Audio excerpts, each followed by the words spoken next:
Hi guys, it's me, yeah. I'm gonna read you a book today. I miss you guys so much, but maybe this will help you remember me. Mr. Sugar came to town. Grandma Lupe made the best tamales in the neighborhood. They were delicious. Everyone loved them, especially the children, Alicia and Alfredo. One warm spring evening, just as Grandma Lupe was serving her delicious tamales, the children heard an unusual sound. It was a magical tinkling sound. "What's that?" cried Alfredo. "Let's go see," answered Alicia. They jumped up and ran out the door before Grandma Lupe could stop them. The strangest truck they had ever seen was parked in front of their house. It looked like a candy store, a bakery, a soda fountain, and a donut factory. "Hello, my little sweetie," said Mr. Sugar. He was the driver of the truck. "Would you like to try a tasty goodie?" The children stared with big eyes. "You mean we can have anything we want?" "Certainly, my little sugar pies," said Mr. Sugar. "But everything looks so good. We don't know what to try first." Mr. Sugar smiled. He had beautiful white teeth. "How about a double chocolate sundae and a raspberry cream pie and a giant mocha cola, and let's not forget 7 fudge bars for dessert." The children stuffed themselves. They felt a little sick afterwards, but they could hardly wait for Mr. Sugar to come again. The next morning, at the sound of the tinkling bell, Alicia and Alfredo were first in line at Mr. Sugar's truck. They were first in line in the afternoon too. From that day on, they were always first in line at the magical truck. The children stopped eating their meals. They said they weren't hungry. They even fed their delicious tamales to the dog when Grandma Lupe wasn't looking. Soon, strange things began to happen to them.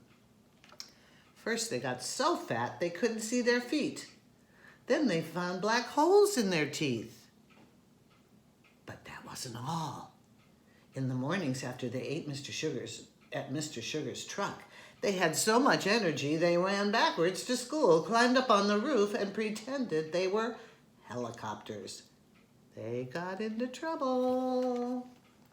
A little while later, all their energy was gone. They fell asleep at their desks. They got into trouble again. "Foolish children," scolded Grandma Lupe. "All that sugar is bad for you." "But Grandma," they cried, "we love Mr. Sugar." Grandma Lupe frowned. "That may be true, children," she said, "but Mr. Sugar doesn't love you." "What do you mean, Grandma?" "You'll see, my foolish little children. You will see."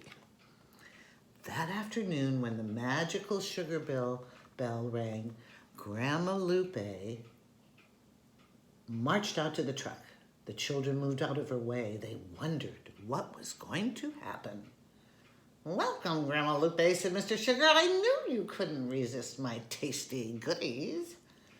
"Good afternoon, Mr. Sugar. I'm here for a closer look," said Grandma Lupe.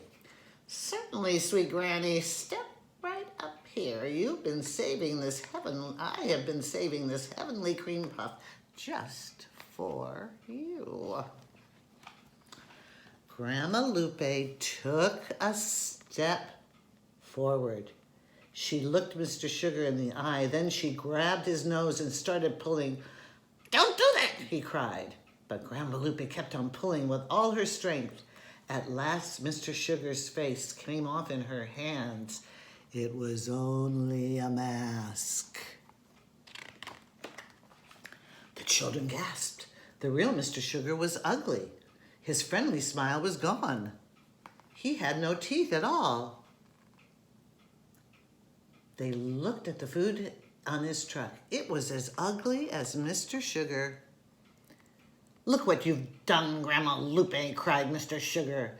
"You spoiled my plan." He jumped in his truck and drove away in a cloud of sugar smoke. Mr. Sugar disappeared. and everyone was happy. That night, the family celebrated with a great feast. They ate rice and beans, chili and meat, fruits and vegetables from the garden. Best of all, they ate Grandma Lupe's delicious tamales.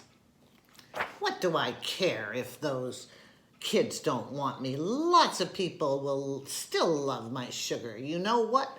Maybe I'll come to your town. The end. I love you guys. We'll see each other soon, I know.